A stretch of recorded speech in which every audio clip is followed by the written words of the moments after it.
India's top competitive exams JEE, NEET, Olympiad, Law, Groups, etc. Guidance కావాలన్నా మీ పిల్లలు 21st century opportunities challenges అర్థం చేసుకుని 10x action takers కావాలన్నా, career guidance కావాలన్నా, parenting guidance కావాలన్నా, విద్యారంగంలో 23 ఏళ్ల ఎక్స్పీరియన్స్ ఉన్న ఎన్బివి సుబ్బారావు గారిని సంప్రదించండి. ఫోన్ 8866298883. నమస్తే, welcome to prime nine study point. Right, ఈరోజు టాపిక్ ఏంటంటే ఇంజనీరింగ్ గురించి. మెయిన్గా ఇంజనీరింగ్ చేసి చాలామంది హై ప్యాకేజ్లో ఉంటారు, చాలామంది రోడ్ల మీద తిరుగుతూ కూడా కనిపిస్తూ ఉంటారు. అసలు డిఫరెంట్ ఏంటి, ఎందుకు ఇలా అవుతూ ఉంటారు, వీటన్నింటి గురించి తెలియజేయడానికి మనతో పాటు ఉన్నారు ఎన్బివి సుబ్బారావు సార్. ముందుగా వెల్కమ్ సార్. నమస్తే అండి సార్. మెయిన్గా ఎక్కడ చూసినా ఇంజనీరింగ్ చేసి చాలామంది ఉంటారు ఎక్కడ పిల్లలు. సో దాదాపు అందరూ జాబ్ చేస్తూ హై ప్యాకేజ్లో ఉండే ఉంటారు, వాళ్ళ ఫ్రెండ్సే రోడ్ల మీద తిరుగుతూ ఉంటారు, సేమ్ డిగ్రీ. సో మరి ఏంటి డిఫరెన్స్ అసలు అనేది? సో ఇక్కడ మీరు చెప్పినట్టుగా రోడ్ల మీదకి తిరగడానికి కారణం ఏమిటి, మంచి ఎంఎన్సీలకు వెళ్ళడానికి కారణం ఏంటి, రైట్? ఇక్కడ మీరు ఇంకొంచెం లోతుగా చూస్తే సేమ్ ఇన్స్టిట్యూట్ నుంచి కూడా వీళ్ళిద్దరు ఉంటారు. అంటే కొంతమంది ఏమిటంటే వీడు మంచి ఇన్స్టిట్యూట్లో జాయిన్ అయ్యాడు కాబట్టి మంచి వచ్చింది అనుకుంటారు. సేమ్ ఇన్స్టిట్యూట్లో చూసినా రెండు రకాలు ఉంటారు. మరి ఎక్కడ డిఫరెన్స్, రైట్? సో చాలా మంది ఏమిటంటే పేరెంట్స్ పాపం చివరికి వచ్చేటప్పటికి మంచి ప్యాకేజ్తో వెళ్ళాలి అనేటువంటిది. నిజంగా సాధిక అండి, ఇక్కడ ఒక పిల్లవాడు అంటే ఒక స్టూడెంట్ 20-21 సంవత్సరాలు వచ్చేటప్పటికి 15 లక్షలు, 20 లక్షలు, 30 లక్షలు, 40 లక్షలు, 50 లక్షలు, కోటి రూపాయలు శాలరీస్తో వెళ్తున్నటువంటి పిల్లలు ఇప్పుడు 21st సెంచరీలో మనం చూస్తూ ఉన్నాం, రైట్? సో ఇదివరకు పరిస్థితి చూస్తే మీరు ఓ 25-30 సంవత్సరాల ఎక్స్పీరియన్స్ వస్తే గవర్నమెంట్లో మంచి పొజిషన్లో ఉండి ఆ తర్వాత అప్పుడు వచ్చేటువంటి శాలరీకి ఇప్పుడు స్టార్టింగ్లో వచ్చేటువంటి శాలరీకి ఈక్వల్ అనేటువంటి పరిస్థితి గత 15-20 సంవత్సరాల నుంచి మారిపోయింది, రైట్? సో ఇక్కడ ఏమిటంటే నిజంగా ఆ విధంగా ప్యాకేజ్ వస్తే ఆ కుటుంబం మారిపోతుంది కదా. నేను చాలా చూసా గ్రామాల్లో, చాలా ఆనందం అనిపిస్తూ ఉంటుంది. సో అదే ఆ విద్య యొక్క గొప్పతనం అని అనిపిస్తూ ఉంటుంది, రైట్? మీకు ఎన్ని కోట్లు ఇచ్చినా సరే ఆ చేంజెస్ ఆ కుటుంబంలో రావు. సో ఆ పిల్లలు కష్టపడి ఆ స్థాయికి వచ్చినప్పుడు, ఆ స్కిల్స్తో ఆ స్థాయికి వచ్చేటప్పుడు మొత్తం ఆ కుటుంబంలో జనరేషన్స్ మారిపోతాయండి. చాలా జనరేషన్స్ మారిపోతాయి. నేను చాలా స్పష్టంగా చూశాను. మన తెలంగాణలో తండాల నుంచి చాలా మంది పిల్లలు వచ్చేవారు, మోస్ట్ పర్టికులర్లీ డాక్టరు చదవటానికి, అంటే నీట్ కోచింగ్ తీసుకోవడానికి. నేను చాలా ప్రేమగా వాళ్ళతో మాట్లాడుతూ ఉండేటప్పుడు ఒకసారి చెప్తే వాళ్ళు అంటే ఇంక తర్వాత చాలా సీరియస్గా పనిచేసేవారండి. నేను ఒకే ఒక మాట చెప్పేవాడిని, నాన్న ఇప్పుడు ఉన్నటువంటి పరిస్థితుల్లో మన కుటుంబాన్ని ఒకసారి ఆలోచించు, నీవు పడేటువంటి కష్టం. ఇప్పుడు కొంతమంది ఏంటంటే ఆ సీరియస్నెస్ ఉండదు, మాట్లాడినప్పుడు ఏమవుతుందంటే ఒక్కసారి ఆలోచించు, నువ్వు ఒక్క డాక్టర్ అయితే మన కుటుంబాన్ని ఒకసారి ఆలోచించు, మన తర్వాత వచ్చే 2-3 జనరేషన్స్ ఒకసారి ఆలోచించు, ఎంటైర్ చేంజ్ అయిపోతుంది, right? That's the power of education అండి. కాకపోతే ఏంటంటే అది రైట్ వేలో ఉండాలి. మీరు అన్నట్టుగా నేను డిగ్రీ చదివించాను, ఇంజనీరింగ్ చదివించాను, చిన్నప్పటి నుంచి లక్షలు ఖర్చు పెట్టి ప్రైవేట్ స్కూల్స్లో జాయిన్ చేశాను. చివరికి వచ్చినప్పటికీ ఏమీ లేకుండా ఎందుకు వీడు ఇలాగ అయిపోయాడు, రైట్? సో ఇప్పుడు నేను చెప్పబోతున్నా పర్టికులర్లీ ఇంజనీరింగ్ పిల్లలకి. సో గవర్నమెంట్లు కూడా స్కిల్ యూనివర్సిటీస్ అని ఇంజనీరింగ్ తర్వాత ఎన్నో ప్రయత్నాలు చేస్తూ ఉన్నాయి. సో వీటికన్నా ముందు ఏమిటంటే ఎప్పుడు నేను చెప్పేది, ఎవడైనా సరే ట్రాన్స్ఫార్మ్ చెందాలి అంటే వాళ్ళతో చేసేటువంటి ప్రయాణం ఇంపార్టెంట్. మీరు ఎంత చెప్పారు, నేను ఎంత చెప్పాను, ఇవి కాదు. ఇవి వాళ్ళతో చేసే ప్రయాణాన్ని స్ట్రెంథెన్ చేస్తే వాళ్ళ పరిస్థితి వేరే. ఒక ఇంజనీరింగ్ పిల్లవాడు ఉదయం లేచిన వెంటనే వాడి ప్రాధాన్యతలు తెలుసుకుని, వాడు ఏదైతే టార్గెట్ చేసుకున్నాడో, ఏ పొజిషన్కి అయితే వెళ్ళగలుగుతున్నాడో, ఆ పొజిషన్కి సంబంధించినటువంటి స్కిల్స్ ఏమిటి, ఆ స్కిల్స్తో ప్రపంచంలో ఉన్నటువంటి ప్రముఖ కంపెనీలు ఎలాంటి రోల్స్ డిజైన్ చేసి ఉన్నాయి, ఆ డిజైన్ చేసినటువంటి రోల్స్లో రోజువారీ వాళ్ళ యొక్క వర్క్ ఎట్లా ఉంటుంది, ఈ వర్క్ చేయటానికి ఇప్పుడు నాకున్నటువంటి స్ట్రెంగ్త్ ఏమిటి, నాకున్నటువంటి వీక్నెసెస్ ఏమిటి, నేను ఆ స్ట్రెంగ్త్ తెచ్చుకోవటానికి నేను ఈ రోజు నేను చదువుతున్నటువంటి దాన్ని ఏ విధంగా ఉపయోగించుకోవాలి, ఈ వీక్లో నేను ఏ విధంగా ఉపయోగించుకోవాలి, ఈ రాబోయే 2-3 నెలల్లో లేదా 6 నెలల్లో నేను ఏ స్కిల్స్ పెంచుకోవాలి, దేని మీద ఎక్స్పర్టీస్ కావాలి, దేని మీద సర్టిఫికేషన్ చేయాలి, రైట్? సో ఎట్లాంటి వర్క్ షాప్స్ నేను అటెండ్ అవ్వాలి, ఎట్లాంటి ఈవెంట్స్ లో నేను పార్టిసిపేట్ చేయాలి, ఎట్లాంటి వాళ్ళతో నేను కమ్యూనికేట్ చేయాలి. కరెక్ట్. సో ఈ విధమైనటువంటి ఆలోచన ఉంటే మారుమూల ప్రాంతంలో ఉన్నటువంటి పిల్లవాడు కూడా లక్షలతో వాడు చివరికి వచ్చేటప్పటికి ల్యాండ్ అవుతుంది, నాది గ్యారంటీ. రైట్. సో ఇదేమీ లేకుండా మీరు ఓన్లీ డిగ్రీ జాయిన్ చేశారు, ఆ పిల్లలు ఇప్పుడు చాలా మంది నేను చూస్తూ ఉంటే అత్యధిక శాతం ఏమవుతుంది అంటే నేను బీటెక్ జాయిన్ అయ్యాను, సో బీటెక్ జాయిన్ అయితే నాకు సెమిస్టర్ పరీక్షలు కంప్లీట్ చేయాలి అంతే. మరి జాబ్ ఇవన్నీ పరిస్థితి నీకు కావాల్సిన స్కిల్స్ ఎక్కడి నుంచి వస్తాయంటే నేను బీటెక్ అయిపోయిన తర్వాత జాబ్ కోసం అప్పుడు ట్రై చేస్తాను. ప్రపంచం ఇప్పుడు అలా లేదండి. అలా ఆలోచించేటువంటి పిల్లలు మీరన్నట్టుగా రోడ్డు మీద ఉన్నారు. కరెక్ట్.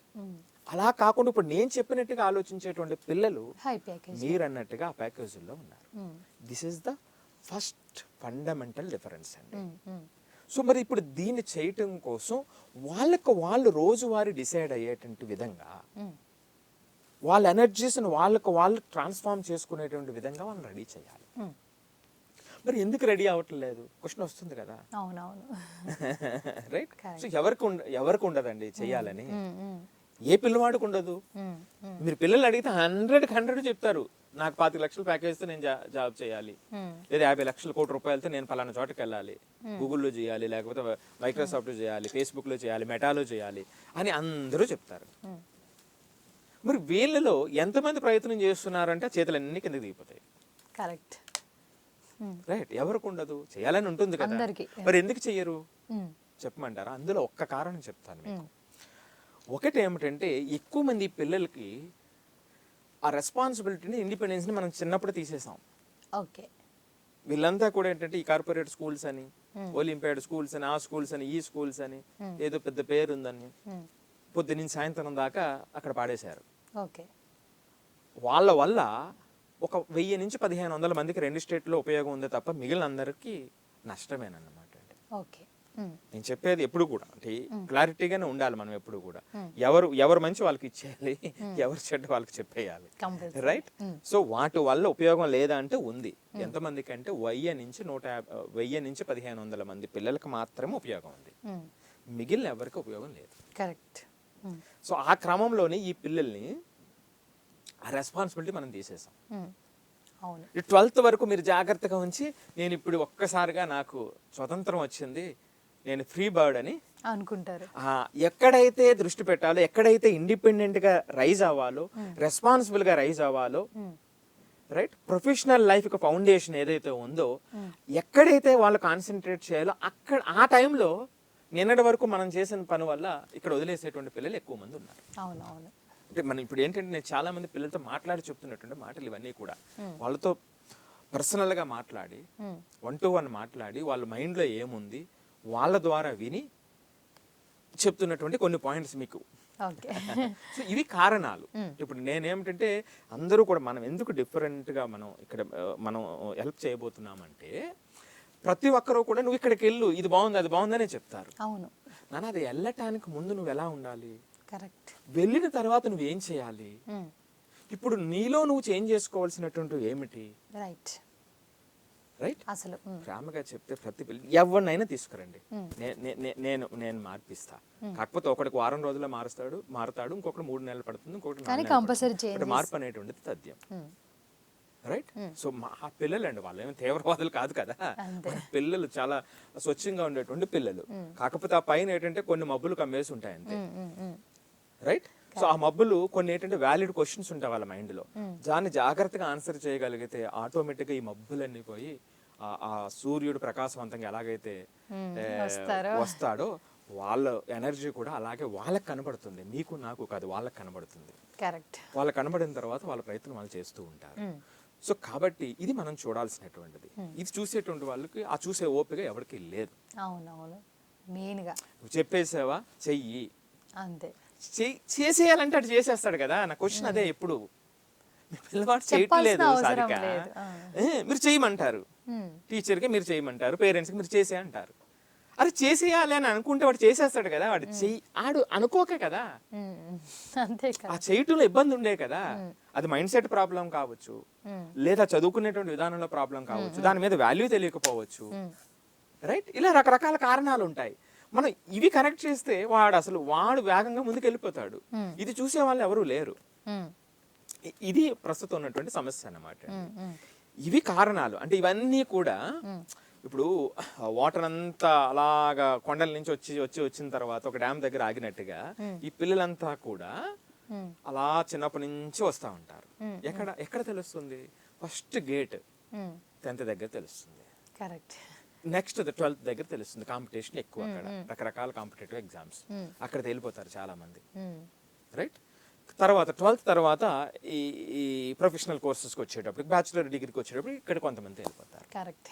సో ఇవన్నీ ఏమిటంటే ఆ ముందు నుంచి మనం దాన్ని అలా స్ట్రెంథన్ చేసుకోకపోవటం వల్ల వచ్చినటువంటి సమస్య. సో ఇక్కడ వరకు కళ్ళు తెరవరు వీళ్ళెవరు, పేరెంట్స్ ఇక్కడ వరకు కళ్ళు తెరవరు. కానీ నిజంగా ఏమిటంటే 8th 9th వచ్చేటప్పటికి చాలా జాగ్రత్తగా చూడాలండి. జాగ్రత్తగా చూడటం అంటే మార్కులు కాదు.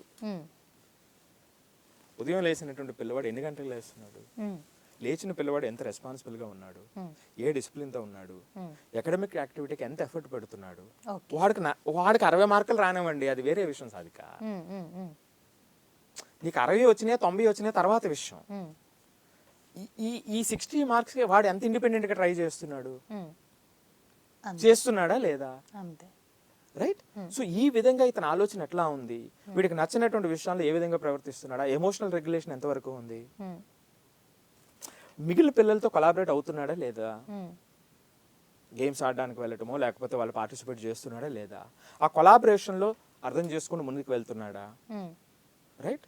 సో అగ్రెసివ్ గా ఉంటున్నాడా, అర్థం చేసుకుంటున్నాడా, లేదా గొడవ పడుతున్నాడా, లేదు అలాగనే వాడు ఎవడు ఏది చెప్పినా తల ఆడించేసి వస్తుంది, అది ప్రమాదమేగా.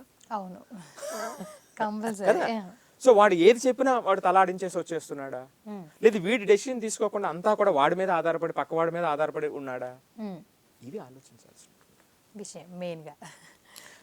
సరే, అసలు మనం చూడాల్సినటువంటి హై ప్యాకేజ్ లో మనం సెటిల్ అవ్వాలంటే ఎలాంటివి పాటించాలంటే, ఫైనల్ గా డబ్బులు కావాలి అంతే.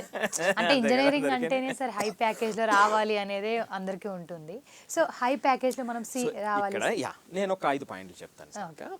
ఫస్ట్ పాయింట్ గ్రేడ్స్ అండి. మీరు ఎంత నమ్మినా నమ్మకపోయినా వాళ్ళ గ్రేడ్స్ అనేటువంటి ఇంపార్టెంట్, రైట్? చాలా మంది ఒకరికి ఇంట్రెస్ట్ లేదు, మార్కులు రావు. ఇక్కడ ఒకటి బాగా అర్థం చేసుకోవాల్సినటువంటిది, నేను కూడా ఎప్పుడు చెప్తుంటాను, మార్కుల కోసం చదవద్దని చెప్తుంటాను, రైట్? సో ఇప్పుడు నేను గ్రేడ్స్ ఎందుకు ఇంపార్టెంట్ అంటున్నానంటే, మీకు గ్రేడ్స్ అసలు అవసరమే లేదు.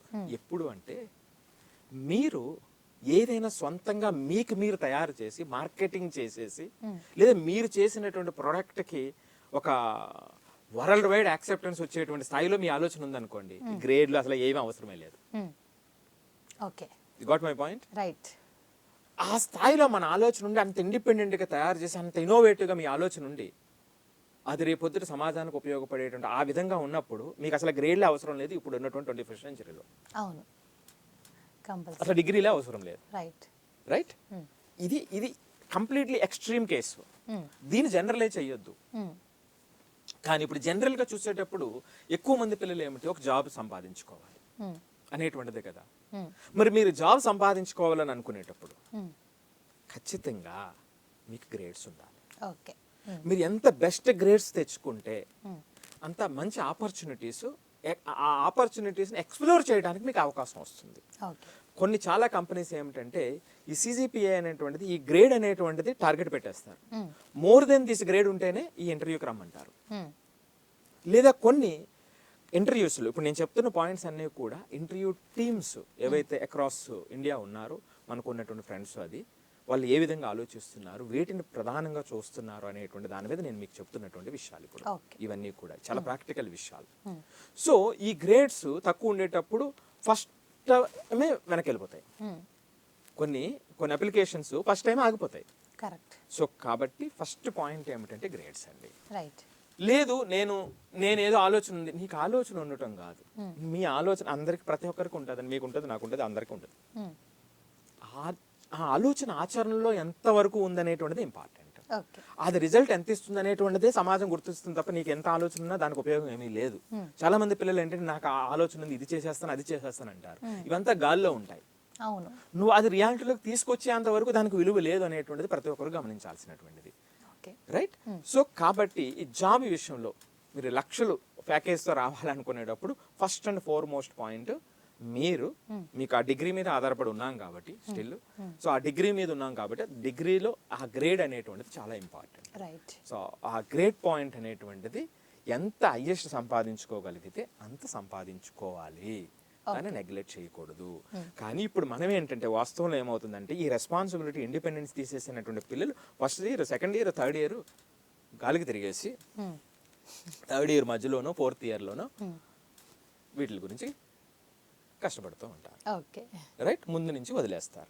సో ఓన్లీ గ్రేడ్ల కోసం అప్పుడు ఏదో కష్టపడి కింద మీద పడుతూ ఉంటారు. రైట్. ఇది జరుగుతున్నటువంటి ఎక్కువ మందిలో జరుగుతున్నటువంటి వాస్తవం. ఇలాంటి వాళ్ళే రోడ్డు మీద నిలబడతారు, రోడ్డు మీద తిరుగుతూ ఉంటారు. రైట్. అంటే ఈ మధ్య ఒకటి బాగా వైరల్ అవుతుంది. ఒక ప్లంబర్ తీసుకుంటే పెద్దగా ఎడ్యుకేషనల్ బ్యాక్గ్రౌండ్ లేకపోయినా 30 నుంచి 50,000 మధ్యలో సంపాదిస్తున్నాడు. అలాగే ఎలక్ట్రీషియన్, అలాగే బైక్ మెకానిక్. రైట్. సో అదే ఇంజనీరింగ్ గ్రాడ్యుయేట్ తీసుకుంటాడు 10 నుంచి 15,000, కొంతమంది విషయంలో 10 నుంచి 15,000 ఇచ్చేటువంటి పరిస్థితి లేదు. మరి డిగ్రీ వేస్ట్ అనేటువంటి ఒక వాదన ఈ మధ్య బాగా బలంగా వినబడుతుంది అన్నమాట. సో ఇక్కడ ఏమిటంటే కాంట్రాస్ట్ చూసాం కదా రెండోని. సో ఇక్కడ ఇలా వదిలేయటం వల్ల జరిగేటువంటి ప్రమాదం అన్నమాట ఇదంతా కూడా. సో ఇది ఫస్ట్ పాయింట్.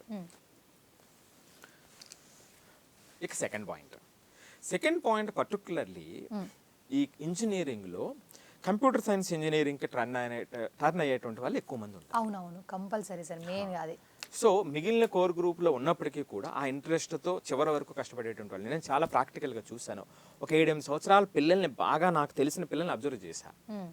లేదు సార్ నేను కంప్యూటర్ సైన్స్ కి వెళ్ళను అని బలంగా చెప్పిన పిల్లలు వాళ్ళు వెళ్ళారు, ఐఐటికి వెళ్ళారు, డిఫరెంట్ ఐఐటీస్కి వెళ్ళారు, ఓల్డ్ ఐఐటీస్కి వెళ్ళారు. నేను ట్రాక్ చేశా. చివరికి వచ్చినప్పుడు ఎక్కువ మంది పిల్లలు మారిపోయారు.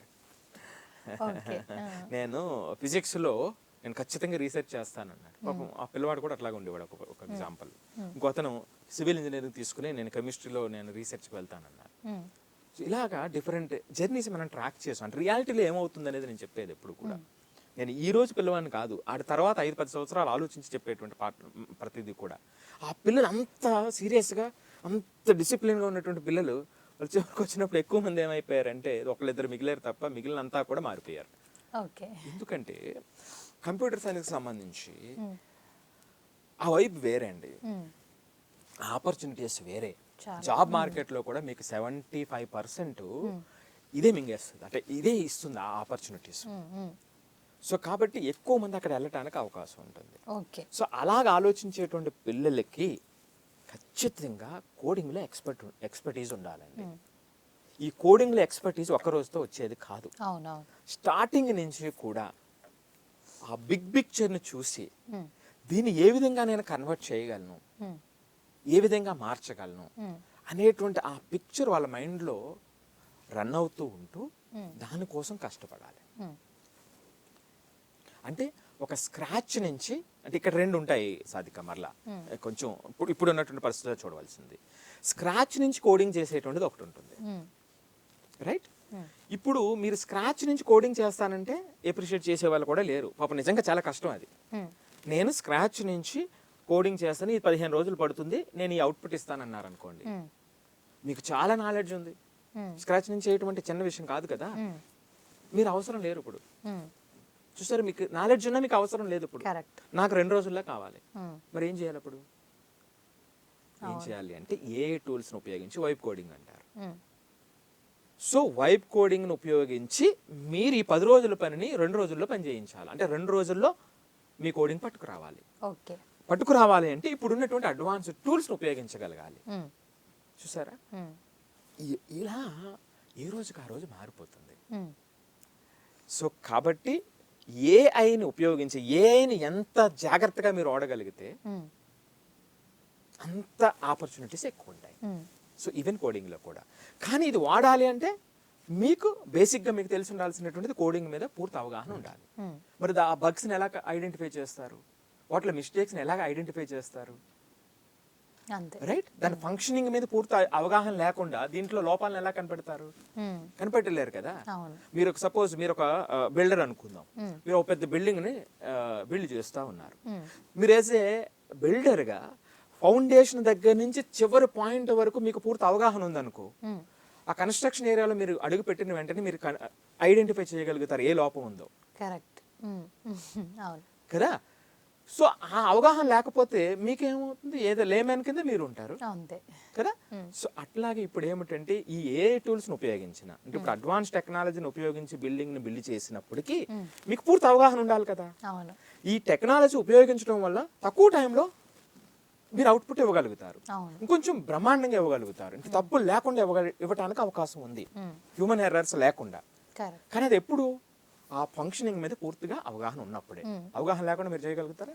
చేయలేరు కదా. సో ఆ విధంగా ఇక్కడ పూర్తి అవగాహన ఉండాలి, at the same time advanced టూల్స్ని ఉపయోగించాలి. కరెక్ట్. ఇది చాలా చాలా ఇంపార్టెంట్. దాంట్లో చాలా ఉంటాయి, క్లౌడ్ కోడింగ్ అని, కర్సర్ అని, ఇలా కొన్ని డిఫరెంట్ అడ్వాన్స్డ్ టూల్స్ ఉంటాయి. సో దాన్ని ఉపయోగించి జాగ్రత్తగా చేయగలగటం రావాలి. ఇది second important point. Most of the పీపుల్కి ఈ కోడింగ్ ఎక్స్పర్టీజ్ అనేటువంటిది ఇంపార్టెంట్ కాబట్టి ఆ స్కిల్స్ అనేటువంటివి చాలా చాలా. ఉదాహరణకి ఏమిటంటే ఇప్పుడు గూగుల్ CEO ఆయన ఉన్నారు, ఆయన IIT ఖరగ్పూర్లో మెటలర్జీ జాయిన్ అయ్యారు, కానీ ఆయనకు కోడింగ్ ఇంట్రెస్ట్, కోడింగ్ చాలా స్ట్రాంగ్ ఖరగ్పూర్లో. అందుకు ఆయన అప్పట్లో అక్కడ జాయిన్ అయ్యి ఆయన పనంతా కోడింగ్లో ఎక్స్పర్టీజ్ సంపాదించడం కోసం తయారయ్యారు. ఆయన డిగ్రీ వేరే, IIT ట్యాగ్ కోసం IIT అక్కడ ఖచ్చితంగా CSE రాక అక్కడ జాయిన్ అయ్యి కోడింగ్లో ఎక్స్పర్టీజ్ సంపాదించి ఆయన అయ్యారు, రైట్, గూగుల్ CEO అయ్యారు. సో ఇది నేను అనేటువంటిది, ఆ ఎక్స్పర్టీజ్ ఎక్కడ ఉంది అనేటువంటిది ఇంపార్టెంట్. ఇది సెకండ్ ఇంపార్టెంట్ పాయింట్. ఇది ఏమిటంటే ఒక రోజులో వచ్చేది కాదు, డైలీ నెలల తరబడి సంవత్సరం తరబడి ఎఫర్ట్ పెట్టాలి. సో అది ముందు నుంచి అవగాహన ఉండాలి. ఇది సెకండ్ ఇంపార్టెంట్ పాయింట్. మూడవదండి పోర్ట్ఫోలియో బిల్డింగ్. రైట్, ఇది చాలా ఇంపార్టెంట్. పోర్ట్ఫోలియో బిల్డింగ్ అంటే ఏమిటంటే మీరు ఎక్కడైతే ఎక్స్పర్టీజ్ కావాలనుకుంటున్నారో, మీరు అల్టిమేట్గా ఎక్కడైతే ఈ లక్షల ప్యాకేజ్తో వెళ్ళాలనుకుంటున్నారో, ఏ రోల్కి అయితే వెళ్ళాలనుకుంటున్నారో ఆ రోల్కి సంబంధించినటువంటి ఎక్స్పర్టీజ్కి మీ పోర్ట్ఫోలియోని మీరు బిల్డ్ చేసుకోవాలి. ఉదాహరణకు చెప్తా, సపోజ్ మీరు సాఫ్ట్వేర్లో ఒక మంచి రోల్ కోసం మీరు ప్రయత్నం చేస్తూ ఉన్నారు. పోర్ట్ఫోలియో బిల్డ్ చేసుకోవడం అంటే మీ అంతటగా మీరు ప్రాజెక్టులు చేయటం, మల్టిపుల్ వెబ్సైట్స్ డిజైన్ చేయండి, రైట్, లేదా పైథాన్ ఉపయోగించి చిన్న చిన్న గేమ్స్ ఏమైనా డిజైన్ చేశారా, ఇలాగన్నమాట. ఇది పోర్ట్ఫోలియో బిల్డింగ్ అంటే. సపోజ్ అలాగే ప్రొడక్ట్ మేనేజర్ అయ్యారనుకోండి, దీంట్లో ఏమంటారంటే ప్రొడక్ట్ టియర్ డౌన్ అంటారు.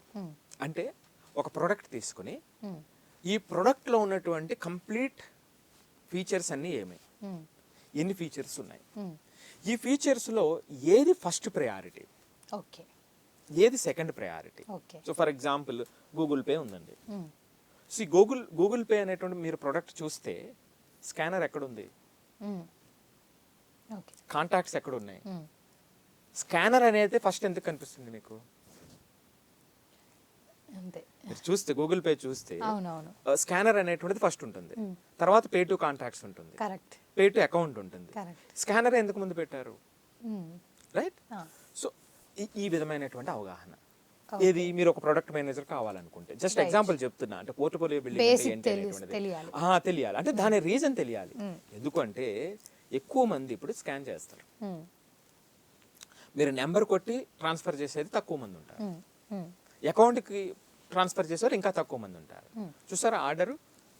అంటే ఈ విధంగా ప్రతి ఫీచరు కూడా ఎంత వాల్యూ ఉంది, ఎక్కడ పెట్టాలి, ఏంటనేటువంటివి, అంటే ఈ కంప్లీట్ అవగాహన ఉండాలి. సో దీనే ప్రొడక్ట్ టియర్ డౌన్ అంటారు అనమాట అండి. సో ఈ విధంగా ఓ మల్టిపుల్ ప్రొడక్ట్స్ మీద మీ అంతటి నువ్వు ప్రాజెక్ట్ చేయటము, లేదా నువ్వు ఒక ప్రోటోటైప్ ప్రొడక్ట్ని బిల్డ్ చేసి దాన్ని ఎక్స్ప్లెయిన్ చేయగలగటము, దాంట్లో ఉన్నటువంటి ప్రోస్ అండ్ కాన్స్ మీద కంప్లీట్ అవగాహన తెచ్చుకోవటము, ఇలాంటి పనులు. అంటే నేను ఇందాక చెప్పాను చూసారా, ఫస్ట్ ఇయర్లోనే వాడికి టార్గెట్ ఫిక్స్ చేసిన తర్వాత ఆ టార్గెట్కి అనుగుణంగా చేయాల్సినటువంటి పనులు అనమాట అండి. ఇది పోర్ట్ఫోలియో బిల్డింగ్ అంటే. సో ఇలా చేసినటువంటి వాటిని మనం ఏం చేయాలి అంటే డాక్యుమెంట్ చేయాలి. చేసి మనం వెబ్సైట్స్లో అంటే మనం ప్రొజెక్ట్ చేసుకోవాలి. మోస్ట్ పర్టికులర్లీ ఏంటంటే ప్రొఫెషనల్ నెట్వర్కింగ్ ఏమిటి, లింక్డ్ఇన్ లాంటి దాంట్లో పేపర్స్ ప్రజెంట్ చేయటం, ఈ డేటాను ప్రజెంట్ చేయటం, రైట్. ఈ సిమిలర్ బ్యాక్గ్రౌండ్లో ఉన్నటువంటి వాళ్ళతో ఫ్రెండ్షిప్ చేయటం, వాళ్ళతో కనెక్ట్ అవ్వటం, అవసరమైతే వాళ్ళలో ఎవరైతే ఇంట్రెస్ట్ ఉంటే వాళ్ళతో మంత్లీనో ఒక్కొక్కసారి మాట్లాడటం, వాళ్ళ నుంచి కొన్ని ఇన్పుట్స్ తెలుసుకోవటం. ఈ విధంగా పోర్ట్ఫోలియో బిల్డింగ్తో పాటుగా ఈ పీపుల్తో కొంత మేరకు కనెక్షన్స్ బిల్డ్ చేయడం అనేటువంటిది ఇంపార్టెంట్. మీరు ఎక్కడైనా ఉండండి, ఏ మూలైనా ఉండండి, రైట్. ఇది తర్వాత 4వ పాయింట్ స్పీకింగ్ స్కిల్స్ అండి. మీకు ఎంత నాలెడ్జ్ ఉండి మీరు మాట్లాడలేకపోతే కరెక్ట్. మెయిన్ కమ్యూనికేషన్ స్కిల్స్ అనేవి మోస్ట్ ఇంపార్టెంట్. మన పిల్లలు, నేను చాలా MNCsలో చూశాను, నార్త్ ఇండియన్ పిల్లలు, సౌత్ ఇండియన్ పిల్లలు ఇద్దరు ఈక్వల్ స్కిల్స్ ఉన్నా సరే వీళ్ళు స్పీకింగ్ అనే స్కిల్స్ చాలా తక్కువ ఉంటాయి. అవునవును. సౌత్ ఇండియన్ పేరెంటింగ్లో మోస్ట్ పర్టికులర్లీ మన తెలుగు పిల్లలు, సో వీళ్ళు వెనకబడిపోతూ ఉంటారు. సో స్పీకింగ్ స్కిల్స్ అనేటువంటివి ఇంపార్టెంట్, మీ ప్రజెంటేషన్ ఇంపార్టెంట్. ఇది ఇంప్రూవ్ చేయాలి. మీరు లాస్ట్లో చేయటం కాదు, 4 సంవత్సరాల తర్వాత. అందుకే కాలేజెస్లో క్లబ్స్ అది ఉంటాయి, చాలా యాక్టివ్ పార్టిసిపేషన్ తీసుకోవాలి. అయితే అవుతుందండి, తప్పు అవుతుందండి. మీరు మాట్లాడినప్పుడు ప్రజెంట్ చేసేటప్పుడు మొదట తప్పు అవుతుంది, ఏమైంది నేర్చుకుంటారు. ఆ ధైర్యం లేకపోతే ఎట్లా? చాలా మంది కూడా నా తప్పేమో అని చెప్పి మాట్లాడకుండా కూడా ఉంటుంటారు, రైట్. ఇది ఇక 5వ పాయింట్ ఇంటర్వ్యూ ప్రజెంటేషన్. ఇంటర్వ్యూ 4 సంవత్సరాల తర్వాత కాదు, ఆ ఇంటర్వ్యూకి సంబంధించినటువంటి స్కిల్స్ ఏం కావాలి, ప్రతిసారి ఆపర్చునిటీని బిల్డ్ చేసుకోండి. మీరు కాలేజీలో ఏదైనా ప్రొడక్ట్ ప్రజెంట్ చేయడానికి లేదా ఏదైనా ప్రజెంటేషన్ ఇవ్వాలనుకునేటప్పుడు అదొక స్పీకింగ్ స్కిల్స్కి ఉపయోగపడేటట్టుగా ఉపయోగించుకోండి, ఒక ఇంటర్వ్యూకి సంబంధించిన స్కిల్స్ వచ్చేటట్టుగా ఉపయోగించుకోండి. దాన్ని ఎక్స్ప్లెయిన్ చేయడానికి ప్రయత్నించండి, ఎంకరేజ్ చేయండి, క్వశ్చన్స్ అడగమని ఎంకరేజ్ చేయండి మీ కో స్టూడెంట్స్ని. అవును, రైట్. ఇంటర్వ్యూ అంటే చాలా మంది చూస్తున్నాను నేను, 4 years తర్వాత మంచి గ్రేడ్స్తో ఉండి కూడా వాళ్ళు వెనకబడిపోతూ ఉంటారు. సో ఇవి 5 పాయింట్లు అండి. లాస్ట్ పాయింట్ మరొకసారి చెప్తున్నా, ఇందాక చెప్పినటువంటిదే నెట్వర్కింగ్. నేను ఇందాక చెప్పినట్టుగా లింక్డ్ఇన్ లాంటి దాంట్లో GIT హబ్ అని ఇలాంటి కొన్ని సైట్స్ ఉన్నాయి. ఇలాంటి వాటిల్లో నెట్వర్కింగ్ మనం బిల్డ్ చేసుకోవాలి. సో నెట్వర్కింగ్ బిల్డ్ చేసుకున్నప్పుడు నేను ఇందాక చెప్పాను చూసారా, పోర్ట్ఫోలియో బిల్డింగ్ అని. మీ యొక్క ప్రొడక్ట్ ఏదైతే ఉందో, మీ అల్టిమేట్ గోల్ ఏదైతే ఉందో దాంట్లో చేయాల్సినటువంటి పనులు. సో ఇవి మీరు చేసి వదిలేయటం కాకుండా దీన్ని మీరు డాక్యుమెంట్ చేయాలి. మీరు డాక్యుమెంట్ చేసినటువంటి దాన్ని పోస్ట్ చేయాలి. అంటే మీ ఆలోచన ఎట్లా ఉంది, మీరు ఎలాంటి ప్రయత్నం చేస్తున్నారు అనేటప్పుడు ఏమవుతుందంటే ఈ నెట్వర్కింగ్లో ఉన్నటువంటి సోషల్ నెట్వర్కింగ్లో పర్టికులర్లీ లింక్డ్ఇన్ దాంట్లో అలాంటి పీపుల్ అందరూ కూడా అంటే సిమిలర్ ఐడియాస్ ఉండేటప్పుడు వాళ్ళు ఇంట్రెస్ట్ చూపుతారు. కరెక్ట్. సో అలాంటి వాళ్ళు ఎక్కడైనా డిఫరెంట్ రోల్స్లో ఉండి ఉండొచ్చు. Correct, right. సో ఆ నెట్వర్కింగ్ డెవలప్ అవుతుంది. సో ఇది 6 ఇంపార్టెంట్ పాయింట్స్ అండి. నేను మరొకసారి చెప్తున్నా, 6 పాయింట్స్ కూడా క్విక్గా. First points grades. ఇంజనీరింగ్లో సెకండ్ పాయింట్ కోడింగ్ అనేటువంటిది, ఆ ఓవరాల్ పిక్చర్ ఆఫ్ ఎనీథింగ్ అనేటువంటిది చాలా చాలా ఇంపార్టెంట్. ఇది సెకండ్ పాయింట్. 3వది పోర్ట్ఫోలియో బిల్డింగ్. సో 4వది స్పీకింగ్ స్కిల్స్. 5వది ఇంటర్వ్యూ స్కిల్స్, ఇంటర్వ్యూ ప్రజెంటేషన్. 6వది నెట్వర్కింగ్. Right, super. సో ఈ 6 పాయింట్స్ డిజైన్ చేసి పిల్లలు ఏ రోజుకి ఆ రోజు, ఇప్పుడు మీరు పోర్ట్ఫోలియో బిల్డింగ్ అన్నారనుకోండి, వాడు చదువుకున్నది కాలేజీకి వెళ్ళి కొంత చదువుకుంటాడు, వెంటనే వాడు దాన్ని అప్లై చేయడానికి ప్రయత్నం చేస్తాడు అంతే. ఏ రోజుకి ఆ రోజు, లేకపోతే రీల్స్ చూడడమో లేకపోతే క్యాంపస్లో డ్యాన్స్ వేయడమో చేస్తారు అంతే. సార్ ఇప్పుడు మెయిన్గా ఎక్కడ చూసినా హైదరాబాద్లో అమీర్పేట్ కానీ ఎక్కడ చూసినా ఇన్స్టిట్యూట్స్ అనేవి మెయిన్గా సార్ ఉన్నాయి. ఇప్పుడు మనకి ఐటీ జాబ్ రావాలి yes, అంటే. yes. సో ఎందుకని అంటారు, ఎక్కడ చూసినా మనకి కాలేజ్లో స్కిల్స్ సరిపోక మళ్ళీ ఇన్స్టిట్యూట్లో జాయిన్ అయ్యి సెపరేట్గా మనం ఒక కోర్స్ తీసుకొని జావా పైథాన్ అని దానికి ఉన్నంత ఇప్పుడు ఉన్నంత దానికి ఉన్నంత క్రేజ్ దేనికి లేదని చెప్పొచ్చు. ఎంతమంది స్టూడెంట్స్ చూస్తూ ఉంటామంటే పాపం ఇన్స్టిట్యూట్కి వెళ్ళి కానీ కొత్తగా కోర్స్ నేర్చుకొని మళ్ళీ జాబ్కి ట్రై చేసి ఇలా చూస్తూ ఉంటాం. ఎందుకని ఇలా తయారయ్యా అంటారు మీరు? చిన్న పాయింట్ ఏమిటంటే సార్ రీసెంట్గా నారా లోకేష్ సార్ కూడా చెప్పారు ఒకరోజు మీటింగ్లో, నేను అమీర్పేట్లో మేము ర్యాలీ చేయంగా చూస్తే ఎక్కడ చూసినా ఐటీ బ్యానర్స్, ఐటీ కోర్స్ అంతా అక్కడ దాకా వెళ్ళిందంటే మనకు అర్థమవుతుంది. చాలానండి. అంటే ఇప్పుడు మన అమీర్పేట సెంటర్ ఎంతో మందిని పలు దేశాలకు పంపించిందండి. అవును, మంచి మంచి పొజిషన్లో ఉన్నారు. సో కాలేజ్ తప్ప అంటే కాలేజ్ తప్పని కాదు, మన ఎడ్యుకేషన్ సిస్టంలో ఏంటంటే ఇప్పుడున్నటువంటి సిలబస్ కింద 5 సంవత్సరాల క్రితం ఇప్పుడు చదువుకున్నటువంటిది, ఇప్పుడు మనం ఇది చదువుకుంటున్నాం కదా, ఇది చదువుకుంటున్నది 5 సంవత్సరాల తర్వాత వెళ్తుంది బయటికి. కానీ అప్పటికి టెక్నాలజీ మారిపోతుంది. 6 నెలల నుంచి 3 సంవత్సరాల మధ్యలో టెక్నాలజీ మారిపోతూ ఉంటుంది. అందుకే వేగంగా మారుతూ ఉంది ప్రపంచం ఇప్పుడు, ఫాస్ట్ పేస్డ్ వరల్డ్. సో కాబట్టి అక్కడ చదివేటువంటిది ఒకటి డిగ్రీ కోసము, ఇక్కడ ప్రపంచం మారిపోతున్నటువంటిది వేరే. ఏ రోజుకి ఆ రోజు కొత్త టూల్స్ వస్తున్నాయి, ఏ రోజుకి ఆ రోజు కొత్త కోర్సెస్ వస్తున్నాయి. సో అందుకే ఇప్పుడు ఛాలెంజింగ్ ఏమిటంటే రెండింటిని బ్యాలెన్స్ చేయాల్సినటువంటి అవసరం. దానికోసమే నేను ఇప్పుడు చెప్పా, మొదటి ఏడాది ఇప్పుడు గ్రేడ్స్ అంటున్నాం, సర్టిఫికెట్ కావాలి కదా. నువ్వు ఎక్సెప్షనల్ గా చేసేసి సర్టిఫికెట్ అవసరం లేకుండా, మార్కులు అవసరం లేకుండా స్థాయికి వెళ్ళిపోతే అది వేరే విషయం. అది జనరల్ కేసు కాదు. అది దాన్ని జనరల్ చేసి మాట్లాడి చాలా మంది తప్పు చేస్తూ ఉంటారు. పిల్లలు కూడా దాన్ని అర్థం చేసుకుంటారు, నాకు చదువు ఎందుకు, నాకు డిగ్రీ ఎందుకు, ఇదిగో చూసా వాడు వెళ్ళాడు, మరి ఆ స్థాయిలో నువ్వు చెయ్యి. నువ్వు ఆ విధంగా ఇంప్రెస్ చేసేటువంటి విధంగా ఆ విధమైనటువంటి ఇన్నోవేషన్ నువ్వు చేస్తే ఎస్ నువ్వు కూడా వెళ్ళగలుగుతావు. నువ్వు ఏది చేయకుండా నేను చేయగలనంటే ఎలాగా? ప్రపంచం నిన్ను ఎందుకు యాక్సెప్ట్ చేస్తుంది? చెయ్యదు కదా, రైట్?